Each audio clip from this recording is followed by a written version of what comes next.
Gordon,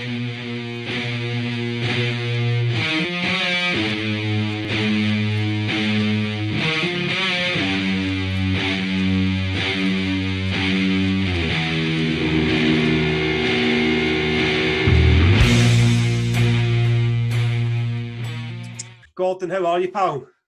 I'm good. How are you doing? I'm good, mate. I'm good, thank you. Good. You might know I'm a wee bit of a Raging Speedhorn fan. Yeah, So just a bit. I've really been looking forward to this. I've been really looking yeah, it's awesome. It's nice to be asked, to be fair.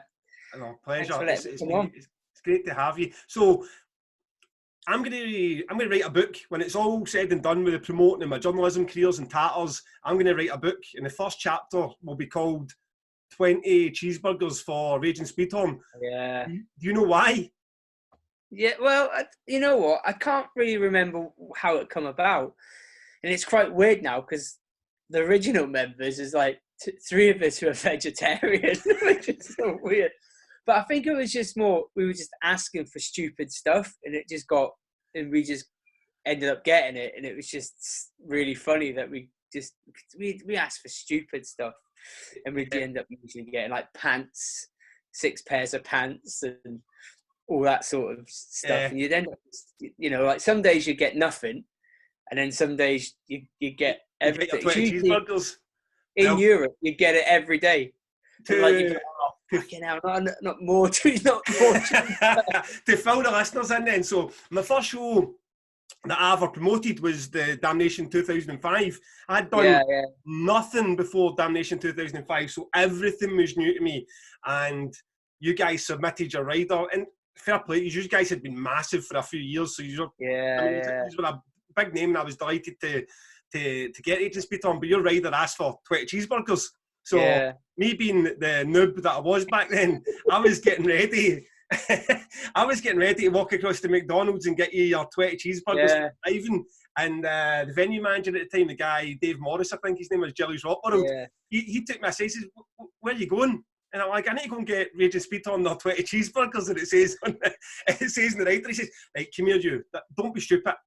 Listen, they're getting their dinners. It'll be absolutely fine. It's probably just there, if nothing else, a piss take, or maybe they fancied cheeseburgers one day." Yeah. So it was the doors have barely even opened. I learned my first lesson about being a promoter that bands will ask for. I remember when we first started with Speedhorn, like before we had any like management or anything, like one of our first shows was at Jelly's Rock World in there. And we had to fucking pay 50 quid to play.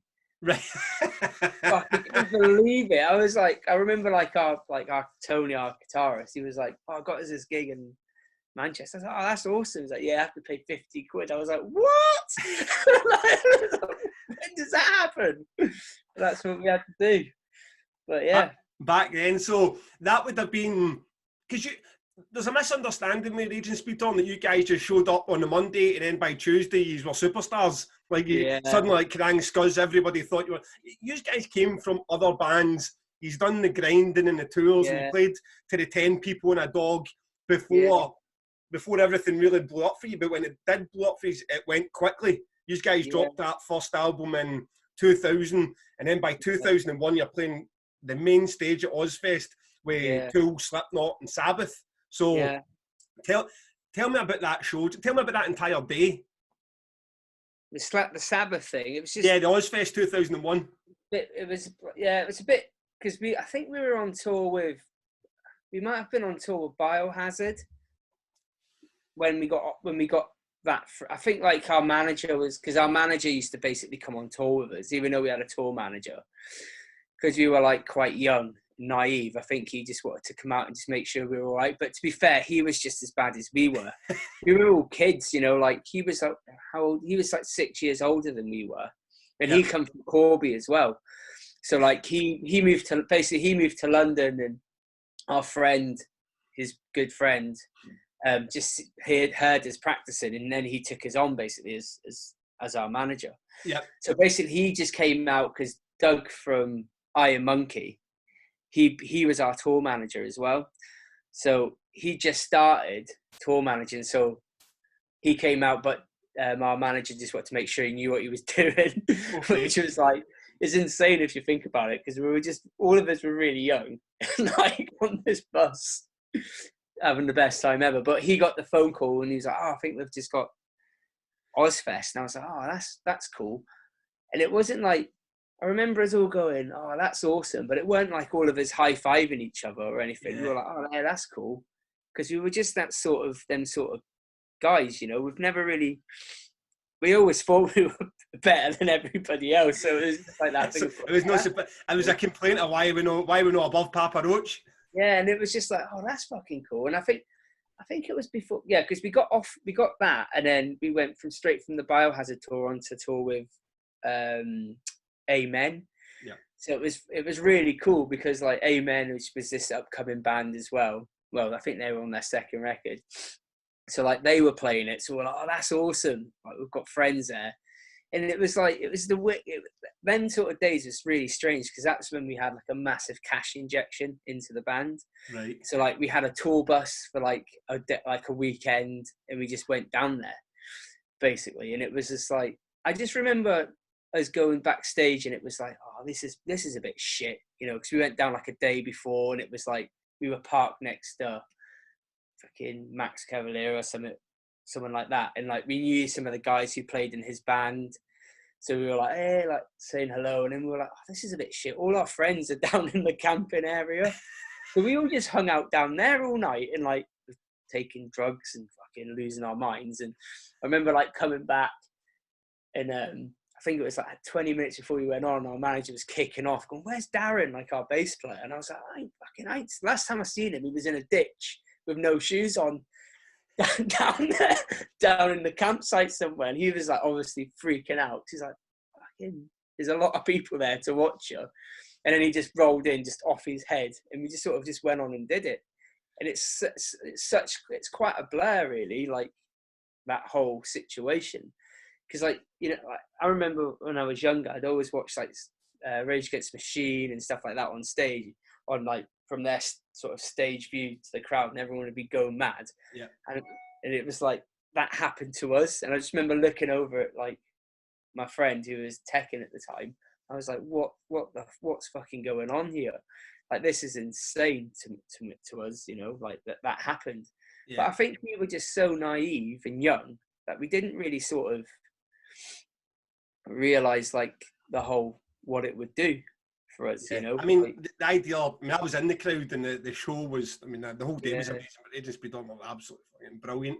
And the idea that you would have been, what, 21, 22? Yeah, like 21, I think. 21, I think I was. And the rest of the guys are probably a similar age. I mean, I would have been shitting it the night before going to play 40, 50,000 fans, and you guys are intense.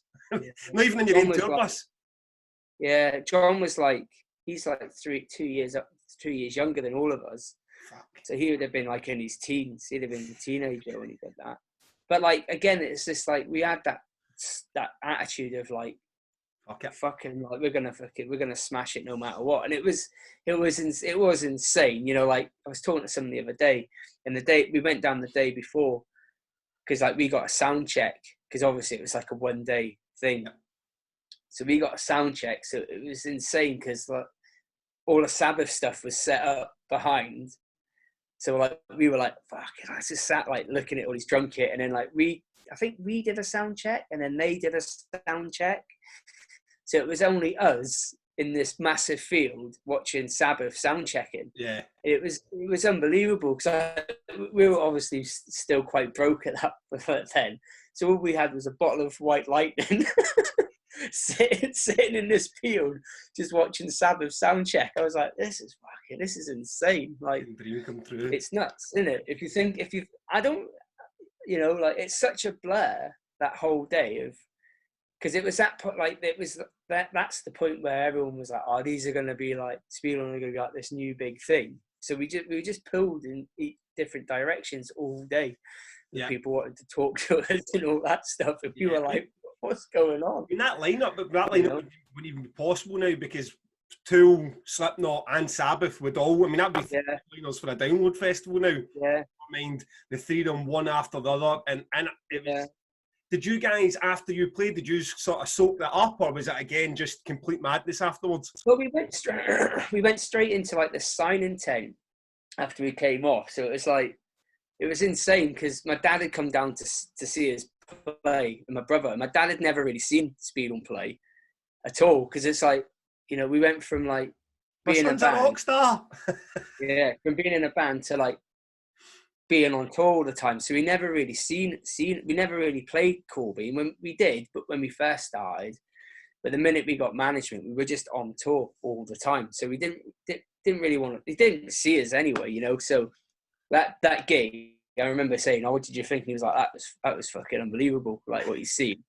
It was crazy. But we went straight into this tent, and it was just like a big fridge had smelled off ice, and we drank the whole fridge after like in the signing thing. And we were just fucking off our heads because it was just nuts, and we just didn't know what else to do really. But yeah, it was crazy. It was such really a great day. I mean, for me, if I was outside looking in, I mean, obviously you guys played tons of massive shows, but for me, that would have been a hard one to top, that first experience of getting out and doing it. I mean, where does it rank in your sort of all-time Speedhorn shows? Or do you know I mean, I think it's one of the, like, definitely in the, like, one of the top ones we've done, because like we, you know, like that was a massive stepping stone for what started to happen to us. And I don't think we realized sort of like the importance of that show. You know, it's like we've got video footage, and our Kev, who ended up singing in the band, he's videoing it for us. And our manager's like, I'm shaking, I can't handle it, because like, we always had that kind of thing about us of, is it gonna go to shit? Is it all, are we gonna fuck it all up, or is it all gonna go well? Yeah. You know, because it was that, because we were part of the show. That was part of the. He came on. He did have that sort of. I don't know what it was that got me into Speedhorn. I mean, I never grew up listening to metal music. I never came from a background of enjoying Metallica or Iron Maiden. I certainly know for the black metal scene or whatever. Yeah. And when I get into college, but that's the same. It's the same with me. I don't come from that at all. Yeah, but you said that really weird. You know, it was a case of, here's this. I mean, I knew about Marilyn Manson and Slipknot, but it was all a bit abstract for me. It was like, these guys, I don't identify with any of this. I mean, these up on our fucking boiler suits, and then you guys come screaming out with Thumper, and just looking like a bunch of, well, we would call them Neds in Glasgow, but chavs for you guys, just bruisers. Yeah. The word it's almost like a genre for you. You must have been described as bruisers more times than any other. Well, I think it's like where we come from. It's like it's horrible to say it because I love where I come from, but it was basically a dead end town when we were kids. It's different now, but like there was not a cinema, not a train station, not really a bus station. So you were just hemmed in this little town. You know, everyone was like, and it's a strange town anyway because everyone's a descendant of Scottish people. So maybe that's why I get and it's like it's called Mini Scotland. That's what everyone knows it as, and it's like everyone there is like somehow descendant from Scottish people. You know, it's like all my family are Scottish. Yeah. Me and my brother are the only people who are not. You know, and that's unfortunate. You know, but we're not allowed to say that. We've got to say we're Scottish. Yeah. To my dad, if my dad find you wouldn't have that. You know. But it's the same with like with Frank and like everybody's sort of either descends from Scotland, Welsh or Irish. None of us is sort of so. And it was that took that mentality into the music. Yeah, definitely. Sort of no nonsense. I think that's the reason why we had such a good fan base in Scotland, because like we sort of understood it all. And like I remember talking to someone and they were like, "Oh, we thought you were like 6 English lads who lived in Scotland," and we were like, "No, we live in England." They were like, "That's so fucking weird." Yeah. How you've got like aneurysms of like Scottish sort of sayings, how you say it. And I was like, yeah, it's just you know, it's the way it is. But it was just like a small sort of town, and there was fuck all to do. You know, like me and John and Tony were in another band. Frank was in another band. with them, the other guys, and their band split up, and we were like, let's just do a band which is fucking who everybody hates and have just an attitude. But the opposite happened. I mean, you guys just, it was incredible that short space of time. As you say, the debut album, by the following year, you're the main stage at Ozzfest, and then you guys toured with. I mean, you were on tour with Rammstein. You done shows with Slipknot. You were on tours. It was a Tattoo the Planet with Slayer. Yeah. So, I mean, how do you even get those slots? I mean, did you have like a magic manager, or did you just get lucky, or did you people recognise? We had a whole team behind us. We had a manager, and we had a label, like one of the best agents in the UK, I would say. And it was, I think it all just came together just at the right time. You know, with that 6 lads who didn't give a flying fuck. Who was just, I remember like our first meeting with like our manager, and he was like, "What do you want to do?" And we were like, "We just want to fucking tour. Like this, we've got nothing to lose. Like let's just do it." Yeah. You know, and he did it. Fair play on him. He made his work hard for it. You know, it's like, right, you started. There's 2 tents and fuck off. Go on tour and don't fucking complain to me. There's £2 a day each, and just fuck off. And and honestly, it was fucking brutal. It's like 2.5 years just touring constantly with no money, 2 tents or a fucking van, you know. And it was fucking brutal. It was so brutal because like nowhere to sleep. We sleep on park benches, and we'd climb the walls of McDonald's to eat food, because we had no food. Now I understand the 20 cheeseburgers. That was that was your fuck you in the past. And it was like, honest to God, like we were just like, we had to like nick things to stay on the road and all that. So like we were just, and the thing is where we come from, we were like that anyway. We were just had no just do anything to just do what we wanted to do. And I mean, I think from a fan's point of view, or Raging Speedhorn fans' point of view, that they'd like to think when you're on tour with Slipknot, with Rammstein, with Slayer, that it's not a case of you're just the opening band and you're left behind it. Everybody likes this romanticised version of it. Like, did you sit with Corey Taylor having beers? Were you talking to Big Till and Kerry King? I mean, tell me a wee bit about what goes on behind the scenes. We never got to meet Slayer, never. And we did some shows. I'm sure we did like a show in Europe with him as well. So we did a couple. I'm sure we did in Europe, and then we did that Out of the Planet. But they were so just fucking rock stars, you know. Like I remember meeting Kerry King at Ozzfest, and he was just an absolute dickhead, to be fair. Yeah. Like no, and I don't really get that kind of vibe, you know. Yeah. It's like, do you not remember what it was like to be in a band? It probably doesn't, to be fair. Where like Slipknot boys were like the coolest people you'd ever meet, you know. Yeah. Like it's really weird with bands. It's like bands who you really like, you think you will get on with. Yeah. Are usually dickheads, and then the bands who you go, oh, fucking Slipknot, like what? Like we're not gonna fucking get on with them, and they end up being basically like we were, just like 6 kids from trailer parks, and just what a time to actually get that to, because I can imagine if you were on the road with Slipknot now, it'd be boring. I mean, there's probably a vegan platter and a personal trainer, but whereas when Slipknot burst onto the scene, they were absolutely crazy. So is there a lot of shenanigans behind the scenes with you guys? Yeah, I mean, it's like, I think we toured with them just before their second record came out.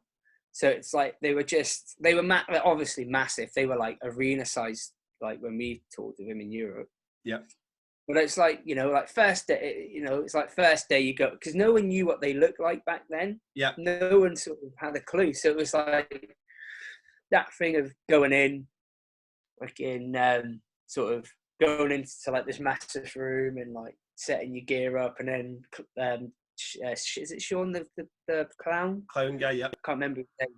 He fucking threw a stick and told us to get out, and we were like, oh, fuck you, sort of thing. I don't give a fuck, like, sort of walked out. And then, like, we did that show. I think did that show, and then we flew home, and then we had to fly back out again. And then a few days later, it was like, oh, the tour manager came in and said, "Oh, the clown wants you to go at the side of the stage and watch us." And we were like, "I don't give a fuck about watching you. Like, fucking fuck you." And it was, I think, sort of like Corey or one of the boys heard it, and they thought it was fucking hilarious. You know, they were like, "I don't give a fuck. Like, just here to play a gig and have a good time." And they thought that was the funniest thing. So like the next night, like we were all invited into like this. Well, not invited. I don't know what happened. I think they came into our room, and it just ended up in chaos of like people pissing in glasses and drinking it and stuff like that. But like, because we were quite broke, we would just be doing it. They'd be like, "Oh, do you want to do it?" And they were like, "Yeah, fuck it." And it was just like, fuck it. Like, and it was, so let's see if we can get these English tramps to fucking start drinking pints of piss. But then it was really cool because like we did them shows and Corey sort of latched onto us quite well. Like he loved us, and what's the drummer's name? Joey. So like we went out to LA to play with Murder Dolls with because Joey asked us to do it, and then like we'd go out and do some stuff with Stone Sour in Europe, and then we did like, it was quite cool then because we were on like a festival circuit in Europe. So we were literally bumping into Slipknot quite a lot of the time, which is quite cool, you know. Yeah. And it's there.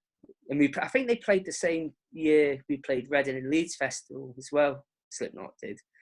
And I remember like my wife was doing like a dissertation on like performance for bands, and I was like, "Oh, Corey and Joey's there.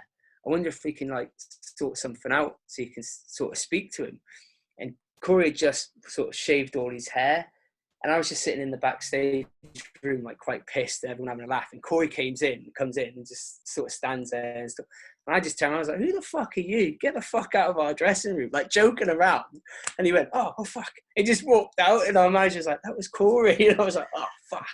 I had to go and say sorry. He was just laughing his head off. And yeah, my wife got a awesome interview with Corey and Joey. Just like sitting at the, like just literally sitting down at just outside on the grass, just talking to him. Yeah.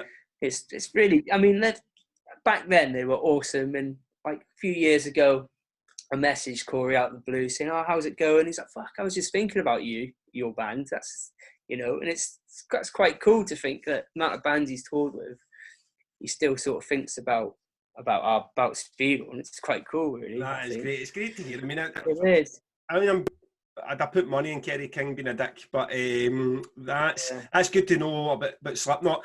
I don't want to talk about other bands all day, but what about Rammstein? Just keep on. They didn't like us because, well, we were just just the attitude we had. It was just, I don't think many people you either got it or you didn't get it, you know. Yeah. And like, I just remember like them saying like English here, Germans here kind of vibe, and it was like, can't do this, you can't do that. And like we got kicked off that tour every day. Like, and it was no fault of our own, like we were just fucking idiots, you know. It was, remember them like, right, you can't come on stage smoking because of the pyrotechnics and all that. Frank walks on stage smoking and flicks a fag, and it's like, you're off the stage, you're off the fucking tour. And then like one night we were playing and Tony kicked a bottle of water and it flew all over the sound desk. You're off the tour, you know, like, and then we were just getting pissed and just acting the arse, and it was like, you're off the tour. Yeah, our manager was just like every day. So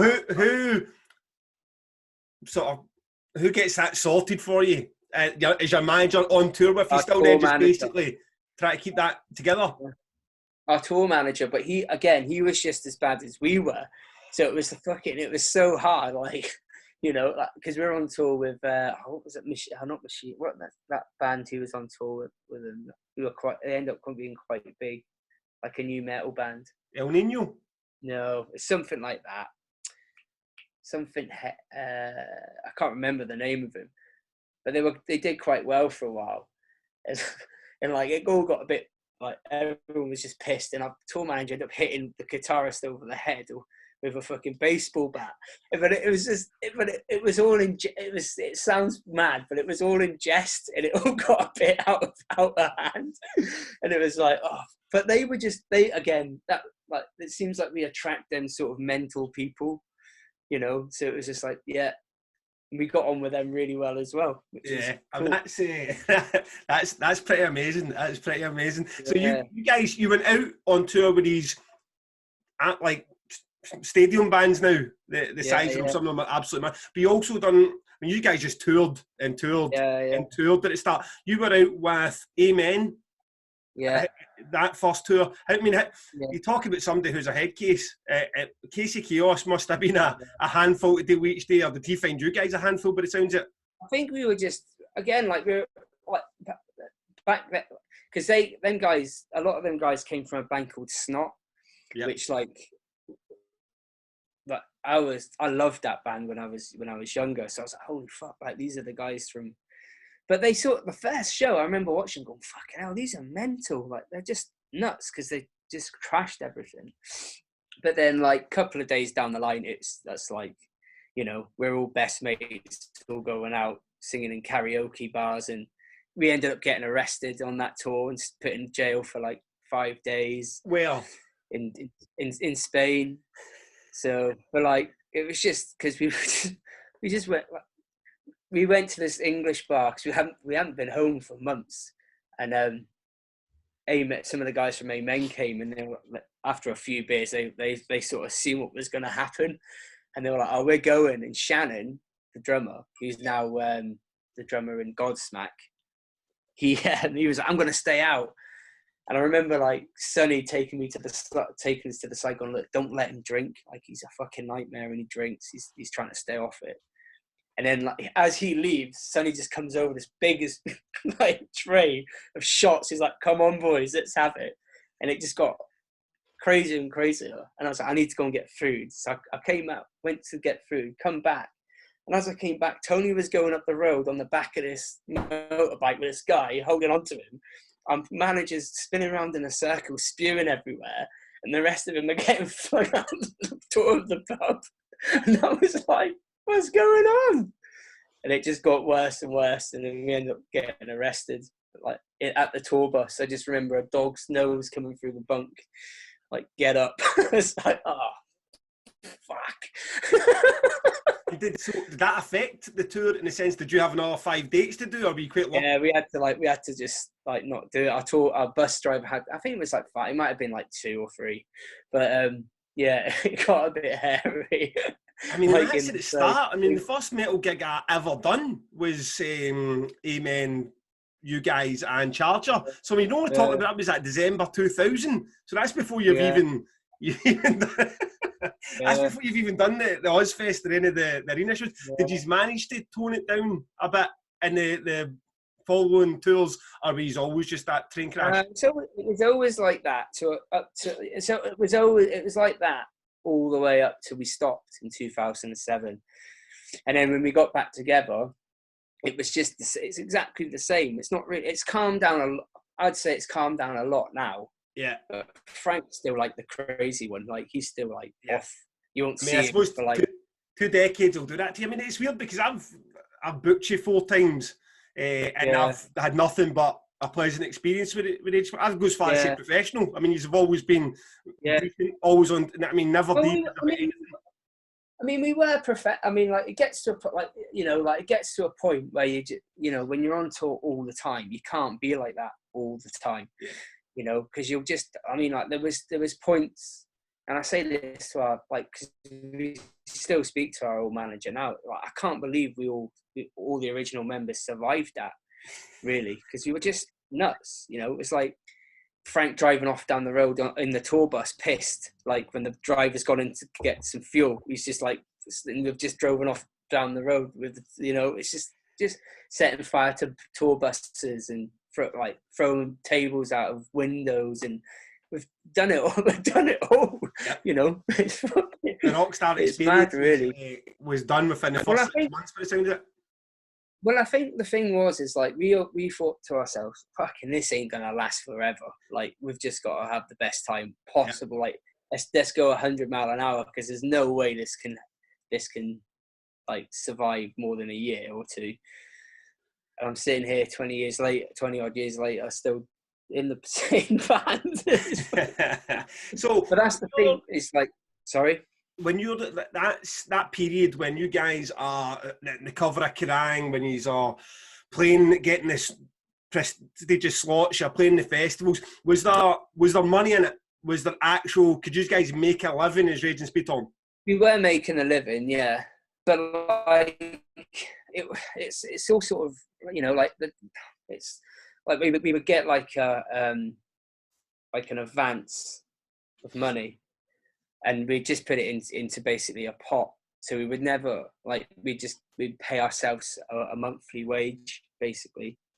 We never, for our own, no one else's fault but our own, but like we never really seen money from touring because we were stupid and we were just young and we didn't really sort of get what it was all about. Yeah. Back then, you know, like, it's mental to think, but like we were the second biggest gross merchandise band at Ozzfest, and we didn't see a penny of it. Is that right? Yeah. I mean, you know now, I mean, the money that can be made in merch done properly. I mean, Bring Me Horizon would be a perfect example. I mean, you can make probably just as much as you could do going on the stage. So, I mean, I take it a 40-year-old Gordon Morison would love to go and have a chat with a 20-year-old Gordon Morison and say, listen, there's some... Yeah, definitely, because like I'm not, you know, like I'm more the one who sort of deals with a lot of this. Well, now we've got a manager now, which is a lot better for my mental health because I was just fucking losing the plot. But and plus, I just wanted to be in the band again. It was hard to just be the drummer. You know, it's still hard for me now, and I'm sure our manager gets fucking annoyed with me because I'm like, right, what's going on? What's this? Because I'm just so used to. I would just like to know what's going on on a day-to-day basis of what's happening, you know. And I'm sure he gets annoyed with me, but it's just that's the way I sort of am now and have to be because we've been burnt quite a lot through the years. Yeah, I just want. I don't like the thing is like we don't really do it for money anymore. I think when you start getting to that point where you're making money and it's a business, it just saps it out of it. I mean, it's got to be a business to a point.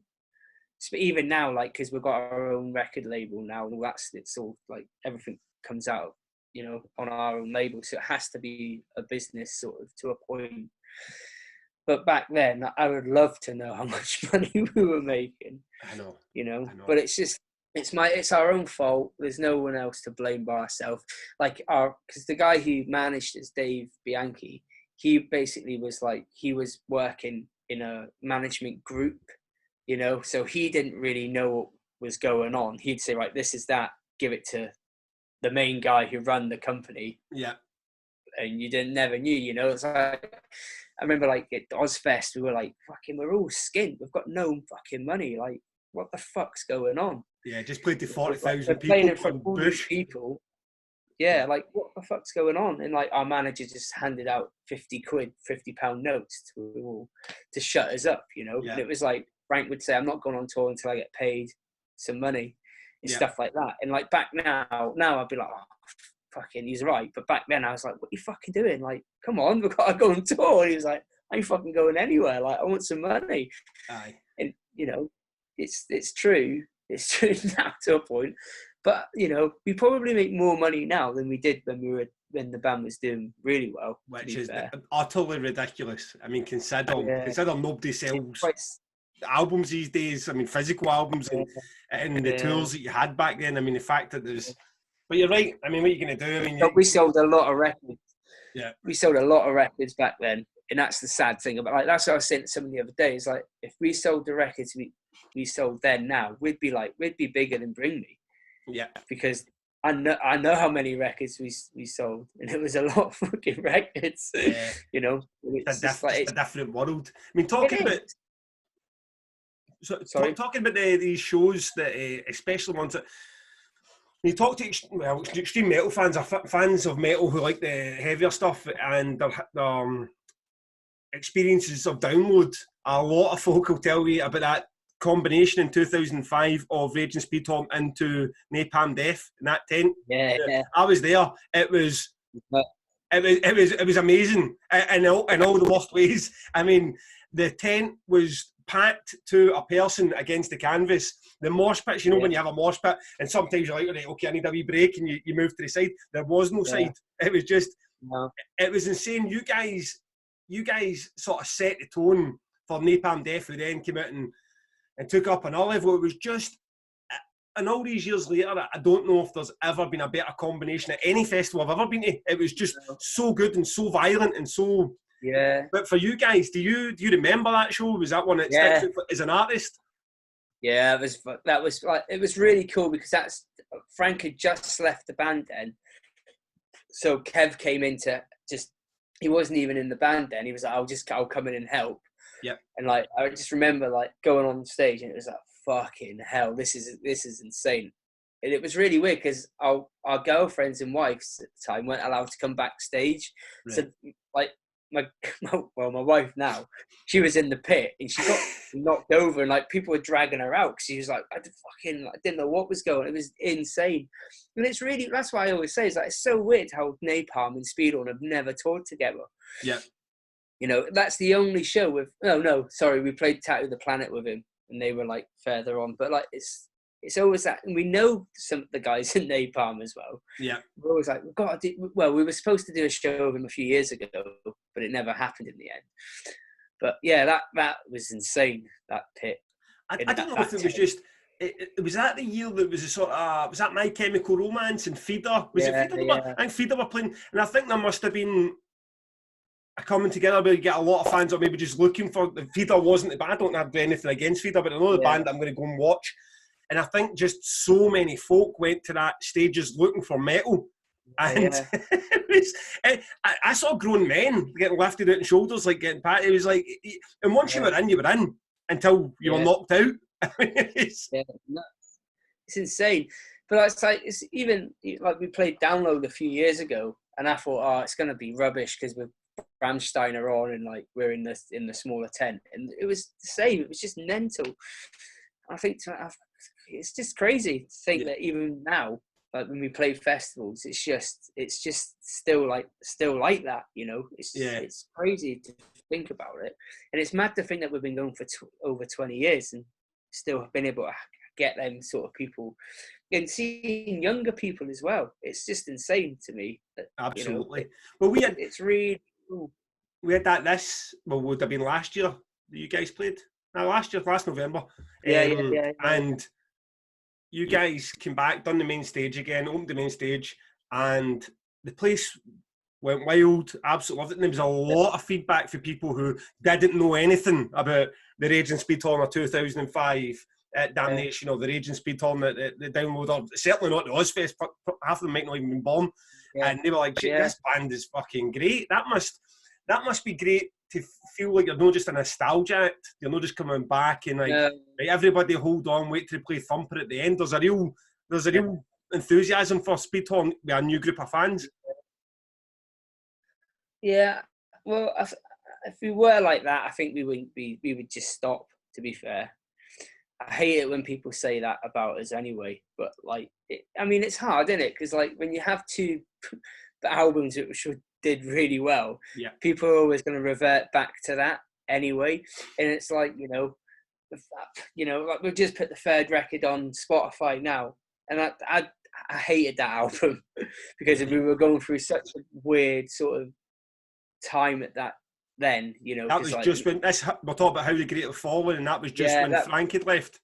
Well, we recorded the album. It was such a weird time because straight after that, the second record, I think we'd just come to the end of the touring cycle. Like our label dropped us, and it blew. Like sort of, we were all quite stunned because it was doing so well. Yeah, like that record did so well, and I was like, what's happened? Once again, like we probably didn't help ourselves because they were saying they wanted to do this. We'd be like, no, it was always like a sort of tug of war. Yeah, especially with a band like us, because like that label was a pop label. It was like did all like Frankie Goes to Hollywood and all that sort of pop acts, and I think like we were just a bit too, it's not brutal for him, but it was like we always like, no, we want to do it this way. No, you should do it. And it sort of came to an end. So then we signed with a label, and then because me and Frank and Darren at the time were in Viking Skull as well, so we would just be off touring with that a lot. Yeah. And Speedhorn sort of became second fiddle for a long time because I think we just needed a break from being in that band, you know. Yeah. And Viking Skull was just out and out awesome fun with other people. Yeah, I mean, I enjoyed Viking Skull as well. That takes us to 2008. Now, that was the time we used. I don't know if fans know this, but you guys were booked to play your final ever UK show at Damnation in 2008. But then what happened is you guys got offered a tour in, I think was it Japan? Yeah. And you done Japan instead. So you're leaving a scene in 2008 where magazines still exist and MySpace is a thing and PR people are still important.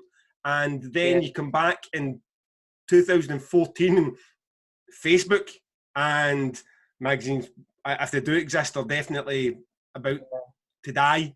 And how was that to come back into a scene and be like, shit, how different is this for the sake of a few years?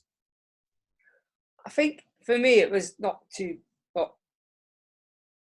bad really, because I'd still, after the band stopped, I went out and started tour managing bands, and I was constantly around bands, younger bands and older bands. So I sort of seen how things were getting run more, you know. And so I sort of I kept my sort of finger on the pulse really. So I knew if we did ever come back or do anything, I knew sort of not exactly what to do, but to do it to a point of where, you know, we could sort of do it properly. Well, to a point properly, but like when we sort of, and it was sort of, you just sort of have to adapt, I suppose, to how things are. I mean, still, even now, I'm like, it's crazy that bands don't make any money from record sales, or this record sales are not really anything anymore. Yeah, not even really. Honestly, I mean, like bands just have to put a record out to tour, really. Because everyone just streams it, or I mean, like you get the final lovers who are like insane and they want a vinyl or a CD. I mean, luckily our fans are insane and they just buy everything, you know, like they're just nuts.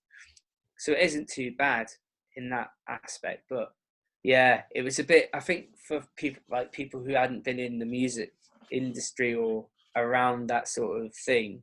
I mean, they're all still in bands, but they weren't on that sort of Speedhorn kind of level. Yeah. You know, so it was that thing of going, no, this is how things are working now. Like, and you're back, and so it's like trying to build a Facebook following now, because anybody who followed you in God knows what Bebo or fucking MySpace, that was no longer a thing. And well, I think even now we're still struggling like with Facebook and stuff. You know, like people go, oh, you should have more followers and stuff, and like still get people saying, I didn't even know your band was back up. And I sit there going, fuck, where have you been? Like, we've been on tour with, like, it's not like we've just come back and sort of done little things. Like, we've done all the major festivals. We've done, like, quite big tours with, like, supporting, like, Skin Dread and Flower Selmo and all that sort of stuff. And it's like, well, if you don't know about them, where have you? But, like, people just change, you know? Like, they get kids. They don't go out anymore. It's just, that's the, you know, it's just life, isn't it? It's like, life sort of. So let's go to 2014. When I was doing a wee bit of research for this, I looked at the Wikipedia page, and Damnation seems to get the credit for bringing you guys back, but that's no actually the truth. Yeah. It was Sonosphere that put, because I remember when it happened, because I'd heard you were coming back, and I'd put an offer in for you to do Damnation exclusively, basically whatever fee I was going to double it. And get you guys to come and just do Damnation that year, which I also tried to do for Stamping Ground and After 9, and all three failed, because, well, why wouldn't you want to do Sonosphere? That was such a good festival. So you guys come back. So what happened behind the scenes there? How do you hear about the Sonosphere interest, and how did that become a thing? I got in contact with Sonosphere and said, look, because I know Alan Day really well. I don't know if you know him. He used to books it. I know of him. Yeah, well, basically, it was quite weird when we came back, because all these people who are in higher places were the people who promoted us when we first started the band. So, like Alan, we'd always been friends with Alan, and obviously because I was tour managing bands, and like we sort of bump into each other every now and then, and so like I sort of messaged him and I said, "Oh, Speedhorn, I think we're going to get Speedhorn back together." And he went, "Right, you're going to be headlining the stage." It's honestly, I was like, awesome, and that was sort of that's how it happened, really. And then we got a girl who I don't know if you know her, called Becky Sugden, who was our agent for a while. Yeah, she just got some really cool stuff. And it sort of went from, oh, we'll do a gig in Corby, like just sort of testing the waters with everybody, you know, because like Frank and John didn't really ever get on, so we were like, right, we need to see if that's going to work again, because like that was the thing, is that me and John had a bit of a meeting, and I was like, right, well, I want to, like, let's do speed. If you want to do Speedhorn, let's do it. Frank was like, and John was like, well, I know this guy can sing. I was like, no. If we're gonna do it, Frank's got to come back, because if Frank doesn't come back, I'm not doing it. yeah. And that's just the way it is. And he was like, oh, okay. So like we all met up, sort of asked Gareth if we wanted to do it again. He didn't want to do it because he lives in Stockholm. Asked Tony. Tony was like, well, if Gareth ain't doing it, I don't want to do it, kind of thing. And it was just like, and to be honest with you, with Jay and Dave, I wanted them in the band because Jay had been in the band since the third record, and Dave had come in on the Before the Sea, and you know, we're all good mates anyway. And I was like, well, let's just keep it all in. Let's keep that band, because they all still live in the same town. I can just drive down to rehearse, easy going. So that's what happened there. And it sort of what's like, it just, I was sort of, we got one show, then another show, and then it just sort of built, and it was like, fuck, we've got to go and do a record now. And it sort of went, it was just, again, it just went really quickly into us being a proper band again. Yeah. And and it just, that sort of carried on, and that, none of us have really said, oh, let's keep on doing the band. It was just like, right, let's just do it, you know. I mean, I think you come back for those shows and the reaction had been terrible. If it had been like, you know what, so what? Yeah, you'd have just packed it in, but you played Sonosphere, it was great. Then you played Damnation, place was absolutely random. I mean, what was your thinking back to that? Obviously, you'd done it in 2005, came back, done 2007. Yeah. What was your opinion of the 2014 event? I think, I don't know if you were there, but Frank started crying when we were playing that show. Right. I knew he enjoyed it. I never knew he burst into tears.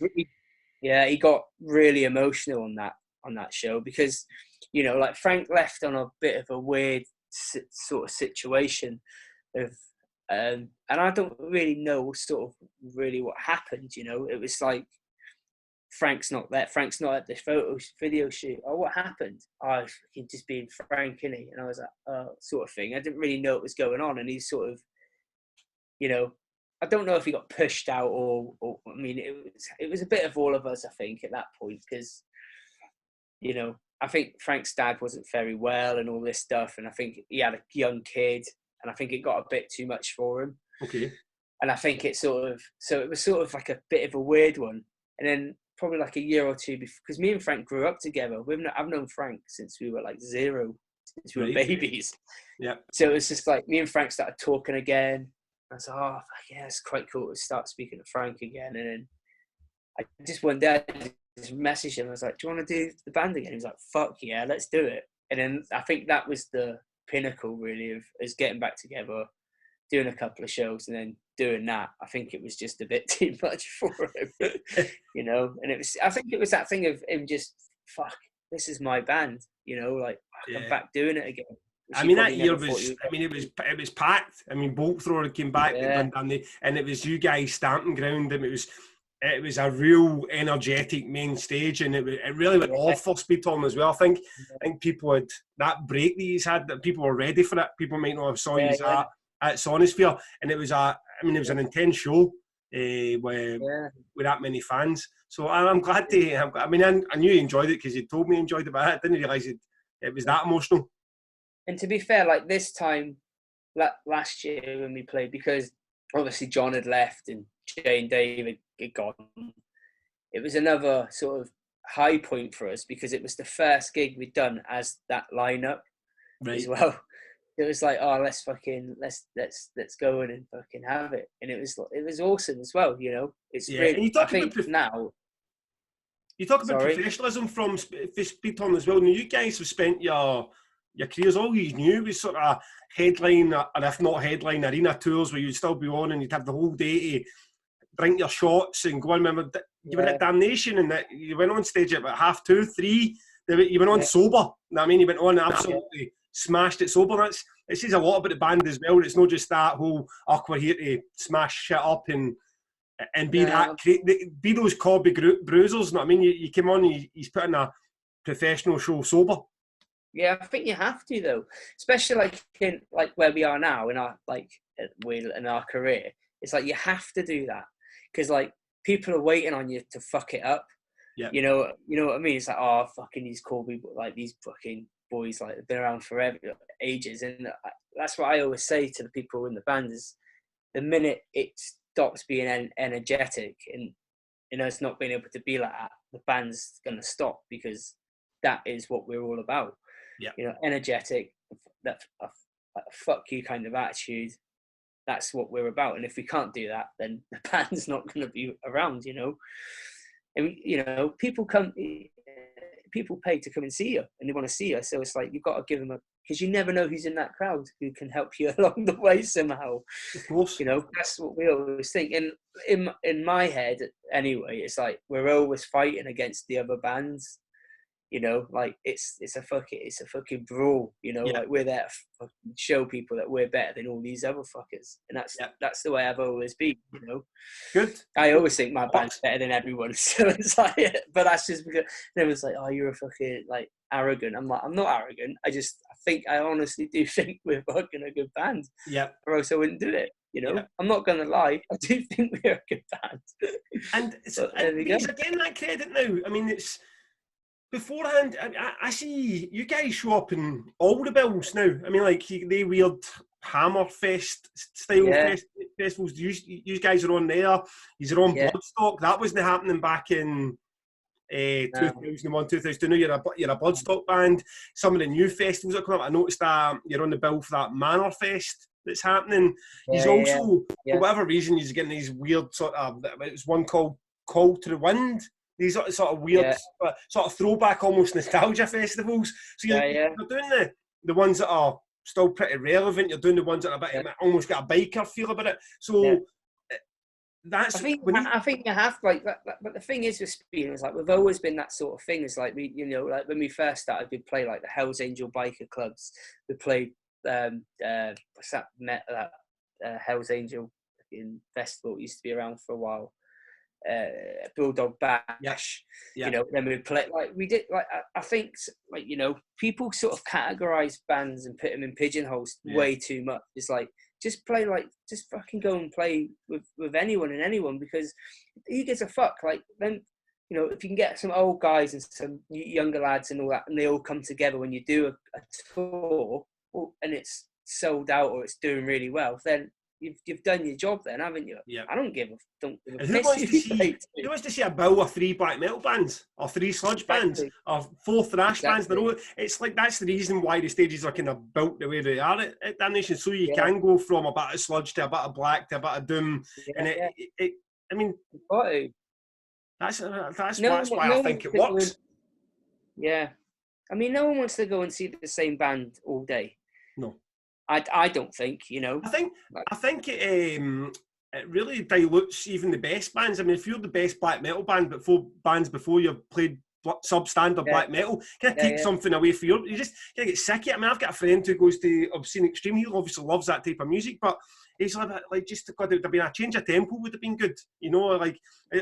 A full day of grindcore and then Napalm Death come on at the end. You're a bit fuck Jesus, a wee bit of melody would have been lovely. Yeah. Now, which leads me nicely on to the next question. Actually, you guys are on everything that's happening in the UK, but I don't seem to see you on the European festivals. Maybe I've missed that, but the Obscene Extremes, the Metal Days, Party Sands, what's happening there? Yeah. I don't really know, to be honest with you. We're starting to get some more this next year, but it's just, I think the scene is so changed over there that no one really knows who we are anymore. Right.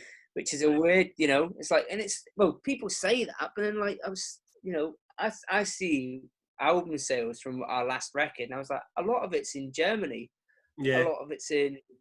So I think it's just, you know, getting out there and doing a few things, and then it all start picking up. Like next year, we've got like a handful of festivals, which is better than the year we had before. But yeah, I don't really honestly have not got a clue what's going on there. I mean, I'd love to go to that. Hellfest is my favourite festival. You go across to France, and it's like Disneyland for dogs. I would love to play Hellfest. Guys, like, we've been trying. Sorry. No, that was it. To see you guys in one of those big 10, 15,000. I mean, they book a lot of sludge, a lot of sort of down-tuned, like, and you guys would fit in perfectly. Yeah. It's still weird because like we did so well out in Europe as well. It's not like we never played there. We were more over in Europe than we were in the UK at one point. We were doing really, really well. And we were on every major festival in Europe as well. So I just think, I don't know. I just haven't got a clue, you know. No. We're pushing our agent more now to like get us out in Europe because, again, like it gets to a point where you can't just keep on doing stuff in the UK. Yeah. You know, the thing is, it's not like you've got some backstreet agent. I mean, Ian's a quality agent, and he gets those bands onto those bills regularly. So hopefully, fortunately, you're speaking to me, who has no influence at all. So no. I'll send them an email and tell them to book you. Yeah, I mean, I think, you know, like I think now we've got a manager. It all seems to be going in the right direction a lot more because he knows obviously a lot more people than I do. I mean, that's what I say to him. It's like in the last since 2016 was it when we got back together? 14, 16. Like it's been me just sort of knowing enough people to get by on. I know the guys from Skin Dread. I'll see if they can get us on that tour, you know. And then we'll get it, and I'll say to Ian or whoever our agent is at the time, sort that out, you know, or this or that. But it's all. I mean, it's a slow process, and I honestly think that it will come to light. I mean, I was speaking to my manager this morning, and I think, especially now, it's so hard to even book a tour because it's like no one knows what's going to happen next year, and it's just we're all just sitting there going, oh fucking hell, like. Because we've got a record coming out in October. What are we going to do? What do you know? Do with that? I mean, that's pretty much. It's a nightmare, but like, you know. What can you do? It's as simple as that. What can you do? I mean, like, you can try and hope for the best, I suppose, and be optimistic. But ultimately, anything that happens will be completely out of your hands or my hands. So you just need to. And let's start a podcast and talk to your favourite bands. That's exactly what you should do. It's just, but it must be devastating for you guys as well. You know, like you can't. It's tough for this one because it was going to be Damnation's got a bit weird because we had their ups and downs through the years, and then from about maybe 2014 onwards, it's became a bit of a cult festival. It's like we seem to need to do less now to sell more. So we booked Pig Destroyer, Paul Bearer and Onslaught, and in a week, 2 weeks, sold 700 tickets on course to pretty much sell out well in advance. And there's the headliners not announced yet, or for any of the stages. And it's a bit like, this is amazing. I feel like there's a real freedom to be able to just go and book, rather than book the bands you need to sell the tickets. You can just go to someone like Pig Destroyer and say, come and play Damnation, and everyone enjoys the festival so much that you can just... that will sell the tickets. So we were gearing up for what looked like another record year for us, and I was buzzing about it, and here we are now. I mean, it's not officially cancelled, but all but. So it's that's pretty. I find I'm so like I feel so sorry for like I mean like, I work with bands. That's how I make my money. So same as like Tom from Bosk. You know, we're all in the same sort of situation. So it's like, it's really weird for me because I haven't once got stressed out about it. Yeah. I'm just like, well, what can I fucking do? There's nothing I can physically do. Exactly. You know, luckily I had the savings. I was okay to like, well, I'm just going to be at home for a year. Because me and my wife tour a lot. It's just nice to be at home, all of us together with our daughter, because we never really get to have a family like that. Yeah, no, so it's been quite nice, but like, you know, there's even a point now where you go, oh, fucking hell, like we're both doing our heads in, because it's like we never used to be in together for so long. But you just got to sort of, what can you do? As long as everybody's healthy and happy. And you need to take that as the one, and then the rest will sort itself out. Well, in terms of away from Speedhorn for a second, so you've got a cleverly named Van Morison's Tours. You do the vans, and also I understand you tour manage as well. Yeah. Well, I've sort of stopped doing that as much now because my daughter's only 3 years old. Yeah. Like when my wife's a lighting designer for theatre stuff, so when she has to go away, one of us has to, because we live in Wales, all our family live back home, so like one of us has to be here.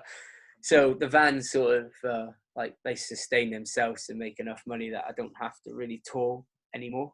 I mean, it's like anything. I mean, like, God, I've toured since I was like 18 years old. I'm 41 now, so it's like I've toured most of my life, and it gets to a point where you just go, I fucking don't want to do it anymore. I cannot face another toilet show and sit in the back of some. Yeah, and it's not that, like, there's not much I haven't done in my life in like touring. You know, I've done, like, it's so hard, like, to, especially when you go on tour with, like, when you're a tour manager in a support band, and the tour manager tries to talk to you like a dickhead who's like the main guy, and I'm like, my fucking band used to play these shows and sell them out. Yeah. Like, what are you on about? Like, don't talk to me like, and it you know, just, I get to the point where I'm like, I can't be fucking bothered with it. No, of course. But, you know, I was saying this to someone else the other day. It's like, I'm really hoping that, because of all what's happened, is these tour managers who used to be knobheads to like smaller bands and stuff, everyone will realise it's like we're all in it together. You know, like, you know, that tour manager who's like tour managing Slipknot is on his ass the same as I am now, and everybody else, because we've got no money. So it's like everybody's the same. Come on, look at it. It's not the right industry for that as well. I mean, fuck. I mean, it's just. I mean, obviously we get it. I've talked about in other podcasts just about how much dicks that tour managers can be. I mean, it's just know that, as Dave Hunt from Arthritis said, it gets you nowhere. I mean, maybe in that moment you feel like a rock star being able to talk down to somebody or make your demands, but it gets you nowhere. You don't make any more money. You're no more successful. You're just a dick. Yeah, I think that's why I think that's the reason why we did well. People liked us is because we never come across as that sort of people of we fucking demand this and demand that. It's like, well, you know, it's so for like even now, like when people go, oh, we can't give you this, I'm like, yeah, okay, don't worry, but like as long as we've got that, I'm happy. Yeah, you know, there's no point being a fucking idiot to people, because they'll remember that, and then and they will. It's either I'll look at that. You know, it's like with Frank, like, oh, well, with the other boys, I'm like, look, just fucking watch what you're doing and saying, because I work in this industry all the time. Yeah. So I don't want to come across as a knob, because I'll be back here in a couple of weeks with a band, you know, and I'm like, oh, there's that fucking idiot from Gordon, like, we won't give his band fuck all, you know, and it just, you know, I think I've changed in that aspect of things, if not. Yeah, you can't go on forever. You can't have 20 years of just being getting arrested in Spain. I mean, at the end of the day, as you say, you're a dad now. You need to just make the money and get back, don't you? At some point. Exactly. I mean, like tour managing and being on tour. It has to be something I really want to do now before I will go. Yeah, I'll fucking go on tour. Yeah. Because I think it, like with Speedhorn, I'll go on tour with anything, because it's different. That's my band. I love going on tour and playing. Yeah. But like working and being away on tour, I just can't do it anymore. What bands is it you were working with? Funeral for a Friend for a while. Like weird bands like Bill Ningen. I don't know if you've ever heard of them. Like a Japanese band. What other bands? What are they called? The Professionals. I toured for a while with. Right. Cole Cook from Sex Pistols. Loads of bands from Ingested. I toured with for a while. did like loads of indie bands for a while as well, right. which was better because they paid better money. Like Ezra Furman, which was like a big sort of deal now. You know, anything. Like I did loads of stuff. Yeah. Like, been selling merch for bands. I went on tour with Phil Campbell for a while. Yeah. Selling merch. Like just like everyone and everyone really. But you've managed to, well, pre-pandemic, you managed to carve out a career for yourself between the vans, the tour management. Yeah. Like I did that for when the band stopped. I was like, I've had enough of touring. I don't want to tour anymore. Like I just want to get a job.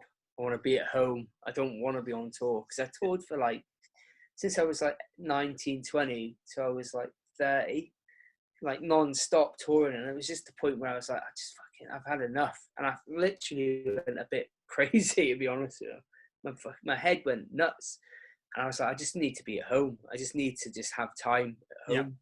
So I got a job in a theatre, which I loved, but then it ended up being like everyone in the theatre was just as mad as being on tour. So you'd end up like out nearly every night getting pissed, and it was just like, fuck, this is amazing. Like I loved it. But then that theatre that closed for a refurb, and I was like, right, I've got this money. What can I do? I'll just go back out on tour.